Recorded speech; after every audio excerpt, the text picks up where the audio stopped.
Hey everybody, my name is Briana Whiteside and I want to say welcome back to my YouTube channel. If we're not following each other, we definitely should be. So you can find me on Instagram at Briana_Whiteside, here at my YouTube channel, Briana Whiteside, as well as Twitter, Bri, that's BRI_Whiteside, Periscope, Bri_Whiteside, and Facebook, Briana Whiteside.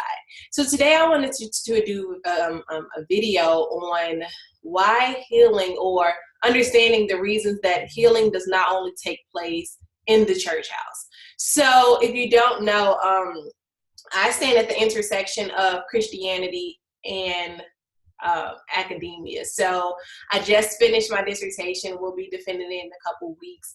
And I'm also a Christian. I got saved while I grew up in the church. I got saved for myself in 2013. So my walk with God has been cultivated personally since 2013. So about going on 5 years now. And so as I've been matriculating through academia as well as growing spiritually, I noticed that healing does not take place in one form, and it's not a linear process. In fact, it takes place in multiple forms. And I want to tell you this story to help you understand my thought process on it, because I was having a conversation with a friend of mine yesterday, and we were talking about feeling of this kind of like this double consciousness that W.B. Du Bois talks about in the souls of Black folks, whereas, it's this two-ness that Black people feel. You know how you are, but then you also know how the outside world or white America perceives you. So it calls this duality, where it's two dark souls trapped in one body, or two souls trapped in one body. And so he was telling me about this time where he was at a party, and he was talking to a white woman. This is a Black male and very successful. And he was talking to a white woman, and then another white guy comes up to kind of interject into the conversation to kind of get the white woman away from him. And so we were talking about this thing, and he was telling me that, he really didn't know how to reconcile the two, like as a Christian man, as well as feeling a bit discriminated against or stereotyped. He didn't know how to feel. And so when he brought this concern to me and we talked through it, it made me think of a time where I was profiled as a Black person. And so what ended up happening in 2015, I was teaching in a maximum security facility. I was teaching in a men's prison, and I was teaching African American literature. Well, I'm teaching it in Alabama. And so the way to get to the prison, because prisons are always present but out of sight, I had to get off the main expressway and travel through the back roads of Alabama. Now, I'm from Chicago, so this was really unknown territory to me, and I often lost cellular service. Like the back road was filled with Confederate flags, these shacks and huts and shanty houses, and very, very tall trees, and I often lost cellular service. And so one particular morning, I was driving through this town, which I knew was largely white, and I was stopped by a police officer. And, I thought, okay, well, was I speeding? Well, I had to remember, no, I wasn't speeding, because I had just passed the school and there was an officer directing traffic. So there was no way that I could have been speeding, because I was stopped literally 30 seconds after I passed the high school. And so when the officer came up to my car, he asked me one question: what are you doing here? And I paused, because I had never been asked to account for why my body was in a certain space, or a white space, or any space for that matter. And I was caught off guard. I didn't know how to respond to that. I was not used to that line of questioning. So I told the officer that I was headed to the prison to teach. And so he asked me for my license and registration. And at the time, I still had a car with Illinois license plates on it, because I'm from Chicago. And so he went back to the car to run my information through the system. And I noticed that my hands were shaking. And, I don't know if you've ever been stopped by a police officer or not. And prior, I had been stopped by a police officer in the Midwest, but the climate that we're in now causes a different level of anxiety to arise in the people. And so when I was stopped, 2 weeks before I was stopped, Sandra Bland had just been killed. And so it's not just about profiling. It was not just about, me being stopped. It was the fact of, one, I'm in the South and I'm cognizant of the legacies of oppression attached to Black bodies. And secondly, police officers are not only killing Black men, but they're also killing Black women as well. And so now this fear arises within me because I don't know what's about to happen. I wasn't sure. And the issue that I really had is because I had bought into the ideology that if I got an education, if I stayed out of school, if I stayed in school, I got an education, if I stayed on a straight and narrow path, certain things would not happen to me. And they did happen, right? And I was distraught because I believed a lie that, this thing wouldn't happen to me if I was educated. So the officer comes back to the car. He hands me my license and registration, and he must have seen my student parking decal in the rearview mirror because he asked me, was I a student? And I confirmed. And he asked me to see my student ID. And in that moment, now I'm thinking about the historical legacies, like, do you need to see my passing papers, my papers to show that, I can be in this space? And so those thoughts are going through my mind. And so he gives me my stuff back and he asked me two follow-up questions. He said, will you be traveling this way often? And do you need an escort? And, in that moment, I was like, no, sir, I know where I'm going. Thank you so much. I needed to get to the prison to teach. But as I'm driving, tears are rolling down my eyes or my face because I felt so humiliated.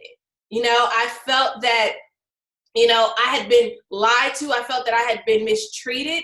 I felt that I had been stopped for no other reason than just being African American in a white space.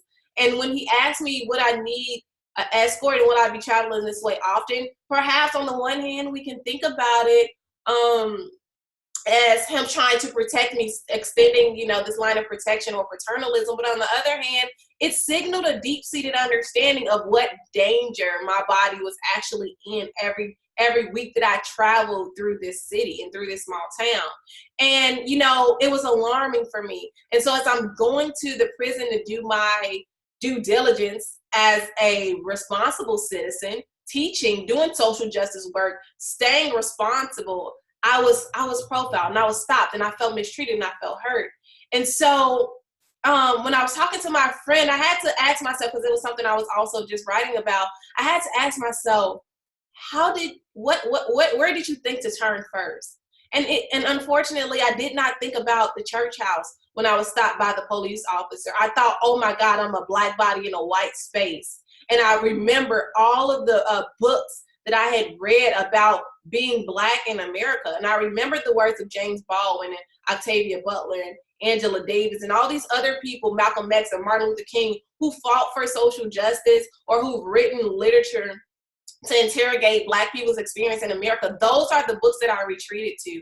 Yes, eventually, I went to read the Bible and everything, but the reason why I didn't go to a pastor was because, one, I would have had to, make an appointment. Now, this is no shade on the church. I love the church, but I would have had to make an appointment with the pastor, and I needed something immediately.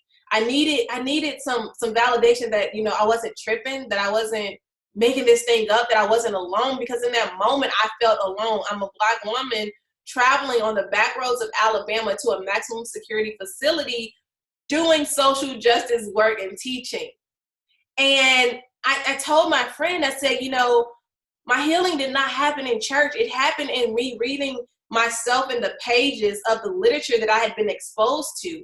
Education had given me this opportunity to forge a community with people that I may never even meet, but that I may stand on their shoulders and glean from their wisdom and understand that I'm not alone in this process, in this struggle, in my time of advancement. And so while I do believe that healing does take place in church, I am from a charismatic Pentecostal church, and we believe in healing and laying on of hands and the fivefold ministry. I also think that healing can also happen in academia if we're intentional. It can also happen through education. It can happen through small groups. It can happen through community outreach programs. I do believe that healing is not just a one-track thing, but it is multifaceted. And it can take place in other instances and in other places outside of the church house. This is not to say that healing does not take place in the church house, and I just want to be completely honest and reiterate that. I don't want to misconstrue what I'm saying, but what I am saying is that that is not the only place where it can happen. A lot of times when you're talking to individuals on the phone and you're having these heart-to-hearts, healing is taking place if you're intentional about your conversations. And so I wanted to just come and share that experience and share the fact that, you know, sometimes as Christians, we only think that we can only be one way and have one viewpoint on the world or on social issues. And that's not true, because the Lord called us, gave us callings to affect change in the earth. And he also gave us burdens, whether it be social, financial, familial, whatever it is. He's given us these burdens, and he's told us to go affect change in the earth and go out and conquer in the world. And so as Christians, sometimes we get stagnated in the pew, where we're not just called to the pew, but we're also called to the people in the community. On the other hand, as academics, sometimes we get stuck in the ivory tower. Sometimes we get stuck in the intellectualism that we miss the bigness of God, and we have a problem, you know, reconciling faith and fact. And the two cannot coincide because the word of God is true.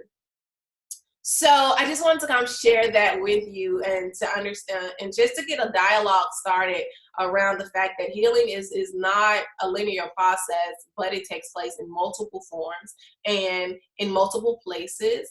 And, you know, it can happen in areas where you would never think it can happen. But sometimes we get so stuck in a box that we prevent ourselves, or we restrict ourselves from being able to move in the ways that we need to move. So I hope you enjoyed this little tidbit. Let me know. Make sure you subscribe to my channel, and because I have some great things coming out in store. So I'll talk to you soon. Bye.